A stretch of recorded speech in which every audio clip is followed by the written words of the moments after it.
Hey guys, it's Mikexingchen. Martial arts is the ultimate combination of mental discipline and physical prowess. Anyone who is into Kung Fu will know that becoming legends such as Bruce Lee or any one of these guys requires intense practice and training. And in today's discussion, we will shed light on one of the oldest temples in China and one of the most popular martial arts in the world, Shaolin Temple and Shaolin Kung Fu. First, a little history. Shaolin Kung Fu is one of the oldest and largest schools of Chinese martial arts worldwide. Today's Shaolin masters have accumulated over 1,500 years worth of constant development and training. In fact, the popularity of Shaolin Kung Fu back in the day led to the creation of other martial arts, such as Wing Chun, the martial arts style practiced by Yip Man and Kung Fu legend Bruce Lee. Martial arts fans may point towards Shaolin Kung Fu as the go-to martial art for beginners. This is because it is said that most, if not all, other forms of Chinese martial arts takes its roots from Shaolin Kung Fu. The logic goes that training in Shaolin Kung Fu makes it easier to train in all other martial arts. This is because, like I mentioned, other martial arts may have taken their fundamental forms from Shaolin Kung Fu in the first place. So let's just dive into it. Here are some things you might not know about the Shaolin Temple and Shaolin Kung Fu. First of all, Shaolin Kung Fu is not all about fighting. From the outside looking in, it may be easy to say that Shaolin Kung Fu really just focuses on perfecting one's physique and fighting style. However, unlike what's being portrayed in pop culture and the movies, Shaolin Kung Fu is not solely focused on fighting. That's because Shaolin monks are first and foremost cultivators or practitioners of Buddhism. It is said that the first abbot of the monastery was Damo, a master from India who came to China to spread Buddhist teachings. According to the Yijing, a martial arts manual, Damo or Bodhidharma is the founder of the Shaolin Kung Fu. Due to his origins in Buddhism, Shaolin Kung Fu values purity and atonement. Like in many religious beliefs, Shaolin Kung Fu focuses on a life of sacrifice to improve oneself so they can eventually reach enlightenment. Also, children at the temple did not just grow up banging their heads on bricks,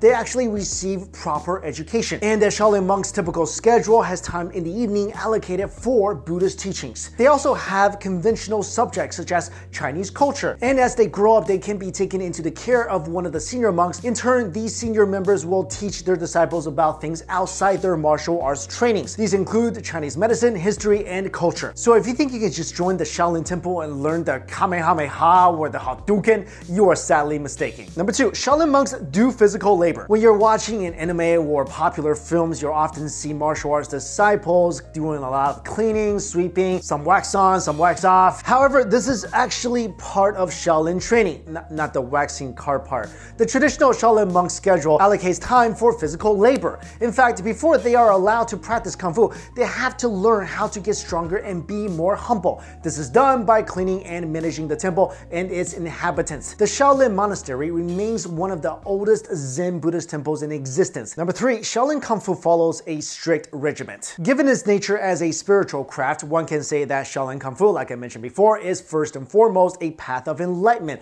rather than simply a martial art. But cultivation, or xiu lian in Chinese, also has the lian, or physical component. This is why Shaolin monks are keen practitioners of Kung Fu, and they go through some crazy training, such as punching surfaces like walls and rocks and hip-butting bricks to eventually numb their fists in their body. This will help the practitioners' bodies become extremely hard and durable. These practices are known as Ying Qigong or hard Qigong, and like the name suggests, it will eventually help the practitioner's body to be extremely hard and durable. Monks will also be trained in various feats of acrobatics and flexibility. That's why they can do some crazy kicks in the air and aerial flips. Practitioners would also sometimes be hung by the neck from a cloth noose. A normal body can only tolerate that exercise for maybe a few seconds. However, masters of this exercise can stay on the noose for as long as minutes. In combat, this is useful for getting out of tricky situations, such as an arm lock. Shaolin Kung Fu also gives particular importance to measurements. Various forms of movements are measured in quantities, such as Chen. Movements, forms, and strikes have to follow a strict measurement system to achieve maximum efficiency. Number 4, Qigong. Shaolin Kung Fu practitioners also practice Qigong, a meditative art that allows them to channel their qi or life energy. Being able to summon qi allows Shaolin practitioners to do unfathomable feats like this guy or this guy. Qigong is a fundamental part of Shaolin Kung Fu philosophy. The exercise ensures the smooth flow of qi around the practitioner's body to help with physical, mental, and spiritual balance. Qigong became so popular in China during the 1980s and 90s that it became the go-to meditative exercise of others suffering from various diseases diseases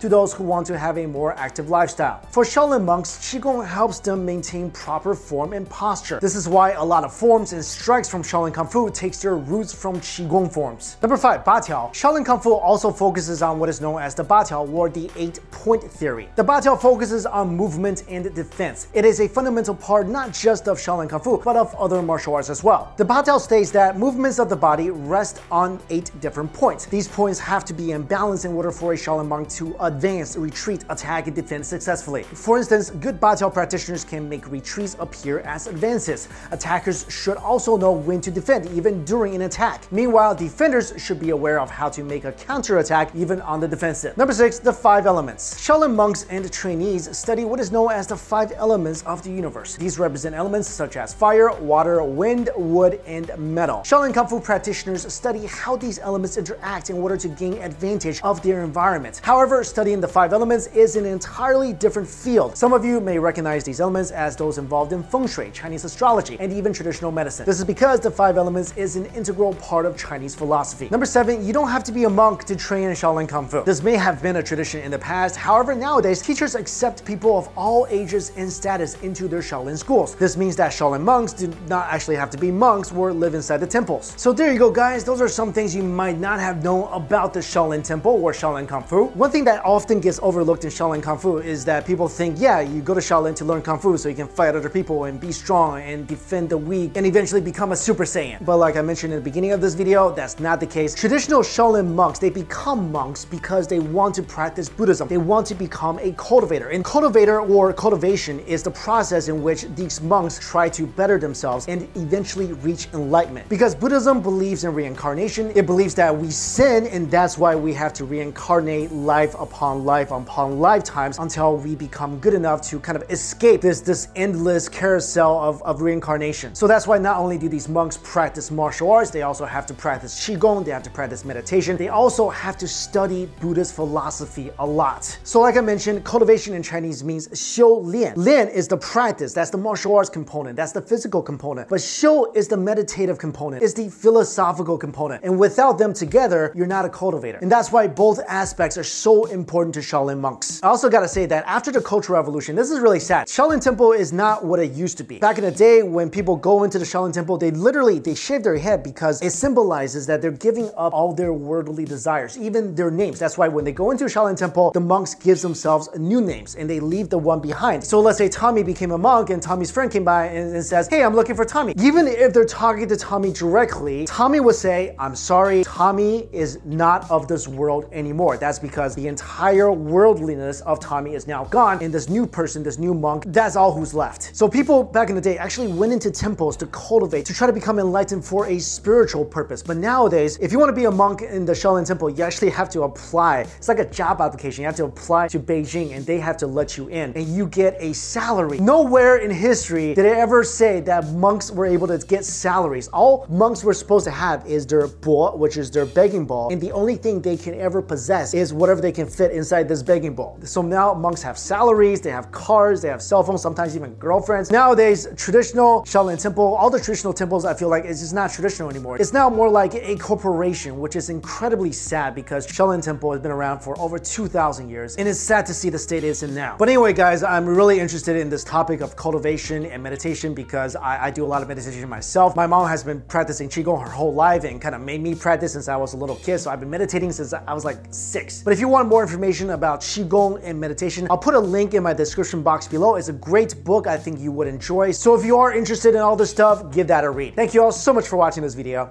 I'll see you later.